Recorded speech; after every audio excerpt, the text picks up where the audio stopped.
Love is good. Be thankful for the love that you have because there are people that don't have it anymore.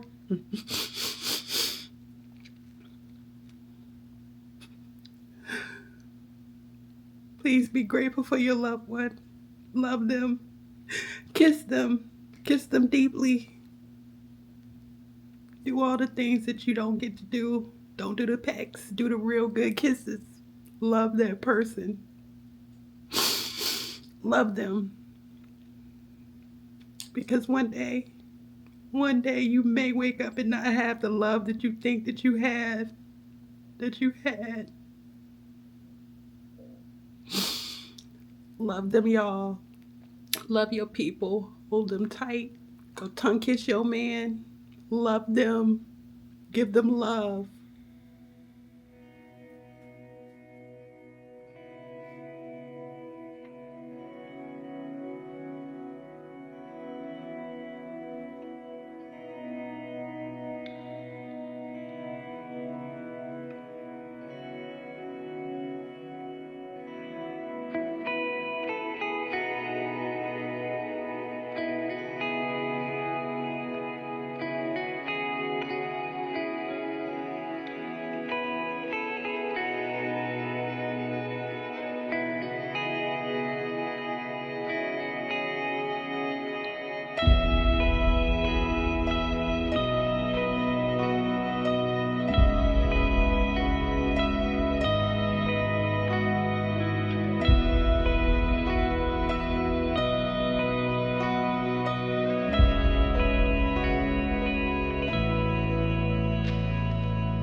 I didn't come straight home.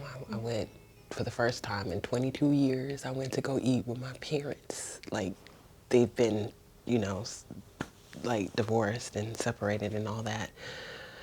And they both wanted a chance to be there, and I was more important than any of the things that had occurred. And they were both there. They both helped me up. We went with my parents and one of the ministers from the church that we go to, and she's like, I don't know, her name is Sister Arlene.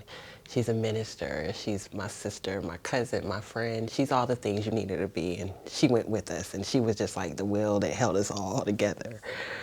And we went to the Cheesecake Factory, and we sat down and we ate, and I told them about my plans that I had that, you know, CJ and I were talking about before this happened, and I let them know that I wanted to take a vacation soon, and that, you know, in a year to 6 months I might move. And I just didn't want them to think it was sudden, but it's something I'm thinking about, but I hadn't completely vetted the place and that I would be going to check it out. But I let them know every step of the way. I let them know about the video that I had watched and how many times I had watched it. Then we talked about like how beautiful our life was and how we laughed every day, and we were sitting at the table and we were joking and laughing because that's what he done wanted us to do. Like he was a real person. Like he was that guy that was like, no, why are you sad? You need to be laughing. Like, like it's not that serious. Laugh. You know what I mean? Like he was that guy. And that's who we ended up being at the table. Like somehow he wasn't there, but he was kind of like with us in our hearts and around us that day. And it was palpable. I could feel it. In the sense like, you know, like back in the days, this little thing, what would Jesus do? And it's like, how would CJ feel? You know, like, you know, not that I'm trying to do everything, but it's not that I'm not, you know what I'm saying? But it's just the fact of he was there, and it's kind of like you had no choice but to think, what would he do? What would he say?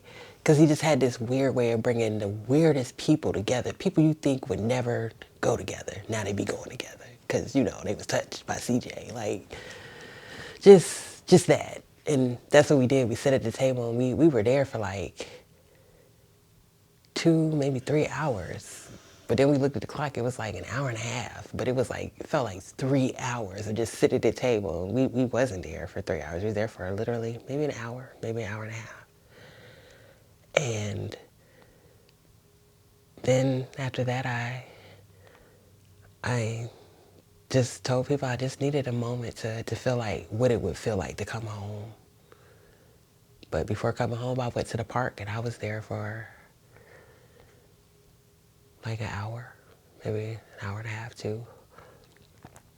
And I just made those phone calls, like everybody that called me, because I don't know, like during the time I wasn't picking up my phone and I was keeping my head down, but it's like I felt free in the sense of my time was my time only, not our time, not what time is it, not does CJ need the medicine, is it time to do this, did he have a bath today, did he eat yet, did we order food, did we do this, like that was like my life of just thinking all the things and like did we do this, is it time to do hair, is it, is it Sunday self-care day, is it this, is it my turn to do my hair this week or your turn to do your hair, because we both had locks and just all the things like. And so I sat at the park for probably like 20 minutes before I called people and just sat there and just looked at the leaves falling off the trees and people walking by, people with their children and their kids. And I don't know, I was letting it set in, like, I'm not a wife anymore, I'm a widow. And but the life of people and the things I was looking at, they were still going on. Like people were still walking by, kids were still laughing with their parents, and dogs were still being walked, and people were still running by, jogging, and all the things. And I was just like, wow, this just really happened. Because before then, like he always came back. Like he always came home, even when it was pain, even when he had to learn to walk again, even when all the things, he always came back. And he wasn't. And like I literally left him at the hospital, and I just had his clothes in the car.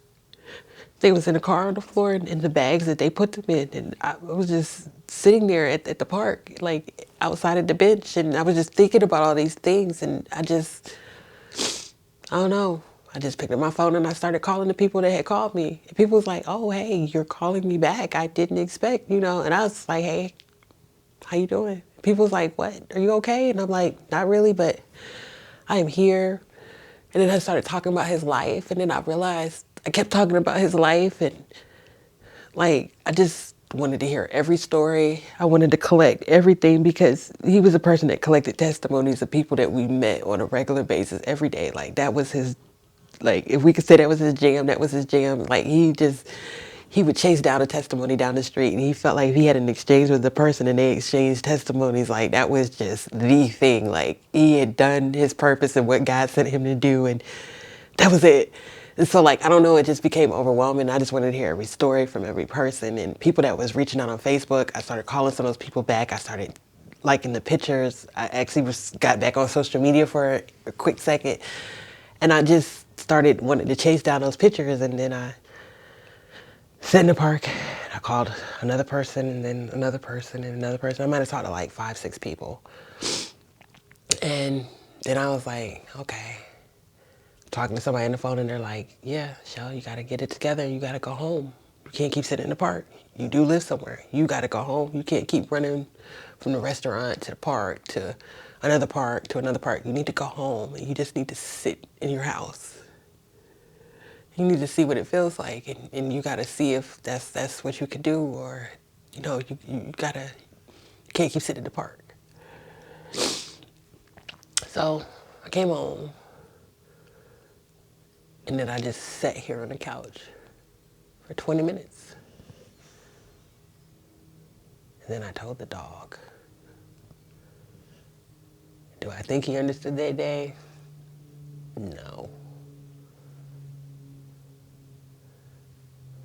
He just knew mommy was sad. And then it got too hard to sit in the house, and I went outside again, just standing outside, talking on the phone, walking back and forth, talking on the phone. And then it started getting dark. Then I came in the house, and I sat here. And I couldn't turn on the TV, I couldn't do anything, it just was quiet, and I just sat here. And I heard nothing for a little while. Just nothing.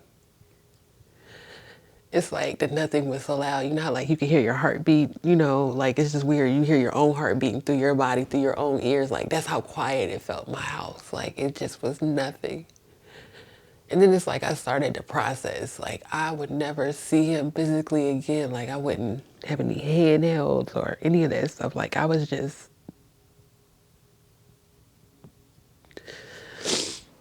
so I just sat here.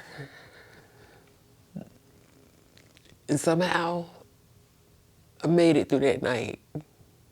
And I say somehow because I still wonder like how, like, because there was like a hole so big in my heart. I felt like I could literally crawl into it. And I was like, how is my heart still beating? Like, this is crazy. Like, I didn't think it would feel this empty. I did not think that this was it. I did not think this was about to be my life. It's like, I thought we was in there with God in the way that like he always came back. Like, I mean, it was like, you know how many no's we heard? I think we heard no every day for like half of our marriage, right? You know what I'm saying? Other people, but like at the end of the day, God was saying yeah, so it did not matter. And it's the first time like I'm like, wow, y'all, you did not like, ooh, he did not come back. Like, ooh. And that was just the hard part about it. But it's like I made it through that night and then the next day. And then the next day I went to the funeral home with my mamas. I went with his stepmom, Mama Cheryl, and I went with my mama. And we went and they helped me make the plans and to do all the things and stuff like that. And then it's like after I did that, I came home and I found a journal and I was like trying to journal about him. And then it ended up being his journal and I ended up reading the stuff in the journal. And it's like he had this dream that he had written down and I swear to God it would be what happened, like be his funeral.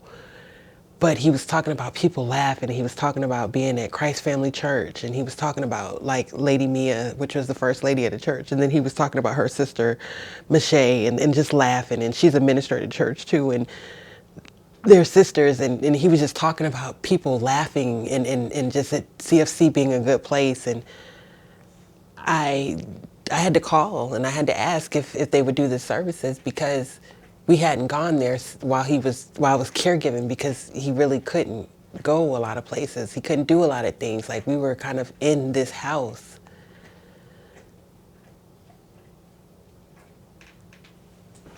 So yeah, that's what happened. Then we had the services.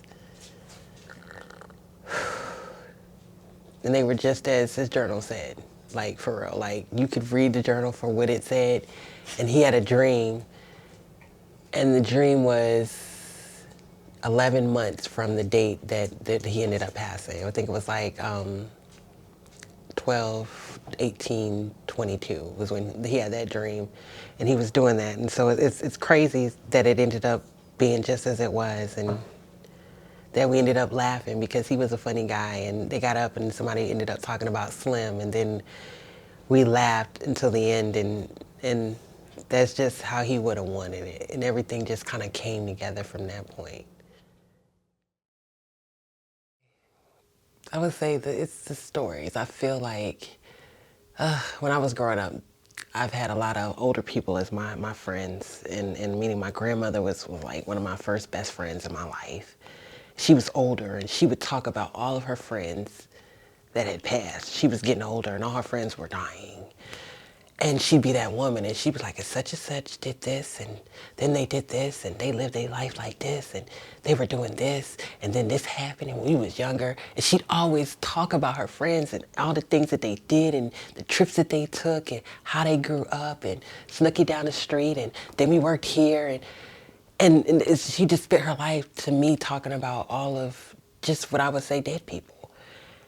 And it's funny because it's like I feel like I'm her, meaning in the sense I just love those stories. I crave them. Anything that somebody could tell me about my husband and an interaction or a connection or something, like I just be, I'm here for it. Like here for it. I could talk about it all day. And then like the laughs I get from it, the joy I get from that, the connections, the things I couldn't even put one and two together because he was here with me and the people he was talking to and helping. And I'm thinking he back there playing a video game. And then I meet the people and they was like, yeah, he helped my son do this. Or, you know, he's been playing with my son and a group of boys. And then I meet my nephew and he's like, Uncle CJ was my best friend. We was playing the game together and he's talking to them. And I'm just getting to hear all of these stories and these things that my husband was doing one to one, and he wasn't telling us all about it. He wasn't getting a pat on the back. He wasn't any of those things. It's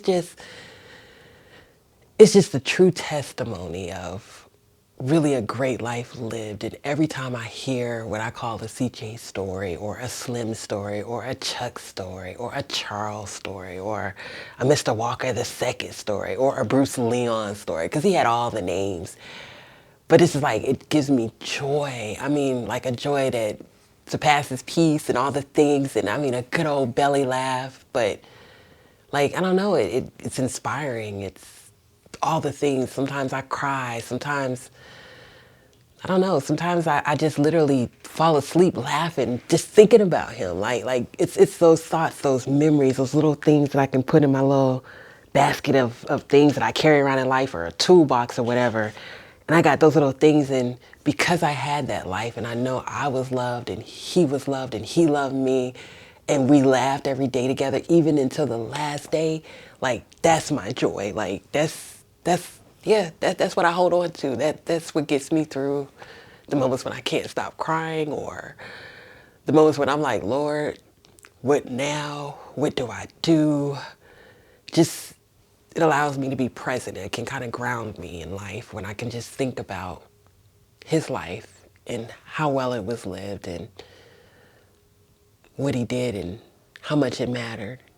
And then I have those moments of, he was so cool. He thought about my heart, where he left little videos and recordings of a prayer, or like he was reading the Lord's Prayer, and then he did Psalms 91, and then he did putting on the armor of God, and I can literally hear his voice.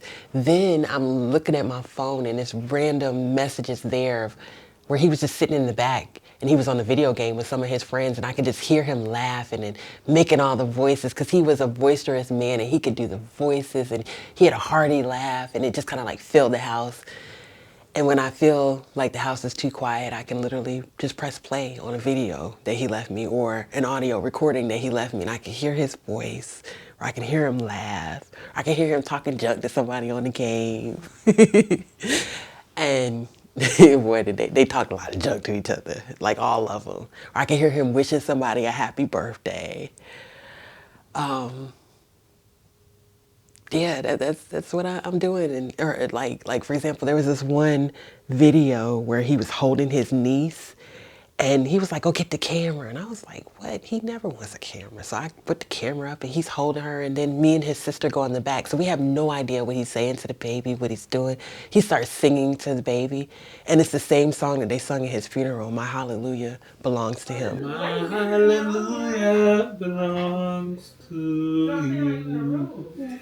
You deserve it. You deserve it. You deserve it. Good. You deserve it. All of the glory belongs to you. You like that? All our glory belongs to you. You deserve it. You deserve it. You deserve it.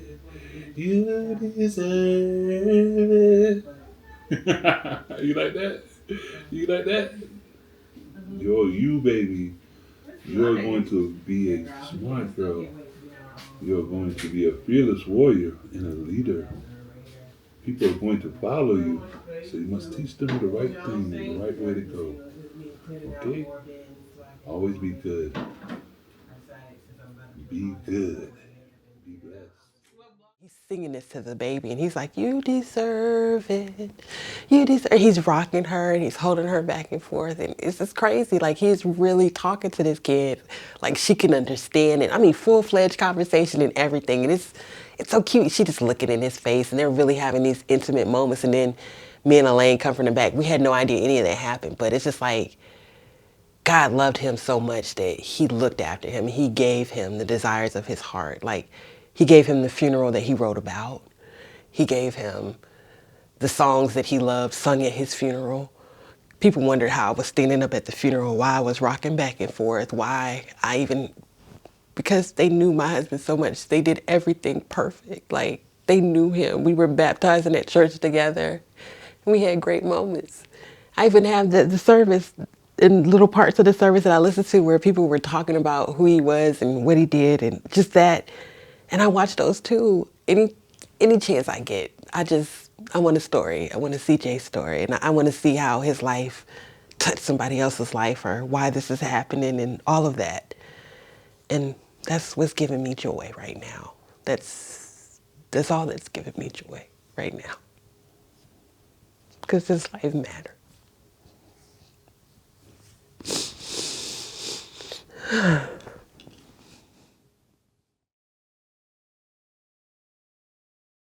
I would just say, like, simply put, life is short, and it's meant to be lived. And sometimes it feels like you have to keep your head down, which is what I did most of my caregiving journey. And you have to just push forward, and you can't share any of yourself with other people because you've got something important that you're pushing forward for, and that's got all your attention. If I'm going to have regrets in life, I want them to be about things that I actually did, not the things I didn't get to do. And in my case, like, we have a lot of those regrets with my husband, meaning he was a one-to-one guy. He would share his testimony. He would have an exchange with a person. He would connect with them. But if he'd have shared his story, who he was in this world, there would be more videos about him, meaning things that I would have that I could tangibly look at and hold on to and see every day. There could have been more people helped. His story could have changed the life of somebody, but because his story wasn't out there, there's going to be people that never got a chance to meet him, to know him like I did, to have a friend, to have a brother, to meet a tall dude with an even taller personality, to know, like, if you knew that dude and you was in his heart, you knew it. Like, you just knew it. Like, he told you that. He told people how he felt about them. He did that. So what I would say is, do stuff in life, live life, and find ways, even if you're recording stuff and it's only for you, you have that. You can eventually make it something and put it out, or do something but show somebody or touch somebody. You know what I'm saying? If you do that. But I want people to live, and I want them to live out loud, and I want people to know that life is meant to be lived and to be vulnerable while you're doing it, because those are the things that are going to grow you. Those are the things that are going to make you, just give you some depth to your life, some depth to who you are. They're going to make you realize, this is who I am. I'm doing this for a reason, and now that's all connecting. I can be authentic. I know what that is, and I know what that looks like for me. It might look different to you, but it's like, if you do that, somehow it'll all make sense. And that's what I want people to know. I want them to live life all out loud, and I want them to live without regrets, and I want them to do things that make sense for them. I want them to be kind to one another. Like, if you're having a tough time in life, you're not alone. I'm having a tough time in life, but I'm figuring it out. I want to make a community.